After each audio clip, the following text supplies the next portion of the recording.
Night ஒரு 12:30 இருக்கும். அப்ப வந்து ஒரு ஆட்டோ எங்களை வந்து கிராஸ் பண்ணுச்சு. அதுல வந்து ஒரு லேடி வந்து கத்துற மாதிரி சவுண்ட் கேட்டுச்சு.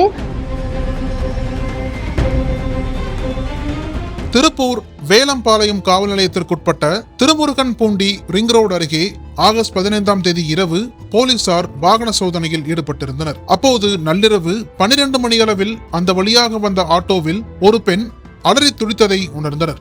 உடனடியாக ஆட்டோவின் அருகே சென்று பார்த்தபோது ஒடிசாவை சேர்ந்த பாரதி என்ற பெண் பிரசவத்திற்காக மருத்துவமனைக்கு செல்வது தெரிய வந்தது. ஆனால் மருத்துவமனைக்கு செல்வதற்குள் குழந்தை பிறந்துவிடும் சூழல் ஏற்பட்டிருந்தது. நிலைமையின் தீவிரத்தை உணர்ந்த பெண் காவலர் கோகிலா உடனடியாக ஆட்டோவில் ஏறி வலியால் துடித்த பாரதிக்கு பிரசவம் பார்த்தார். இதனால் அவருக்கு அழகிய பெண் குழந்தை பிறந்தது. பின்னர் தாயையும் சேயையும் உடனடியாக மருத்துவமனைக்கு கொண்டு சென்று குழந்தையின் தொப்புள் கொடியை அகற்றி இருவருக்கும் தற்போது சிகிச்சை அளிக்கப்பட்டு வருகிறது. நள்ளிரவில் பிரசவ வலியால் துடித்த வடமாநில பெண்ணுக்கு பெண் காவலர் ஒருவர் பிரசவம் பார்த்து தாய் மற்றும் சேயை காப்பாற்றிய இந்த சம்பவம் பலரையும் நெகிழ்ச்சியில் ஆழ்த்தியுள்ளது. இதையடுத்து பிரசவம் பார்த்த பெண் காவலர் கோகிலாவை திருப்பூர் மாநகர காவல் ஆணையர் ராஜேந்திரன் நேரில் அழைத்து தனது பாராட்டுகளை தெரிவித்தார்.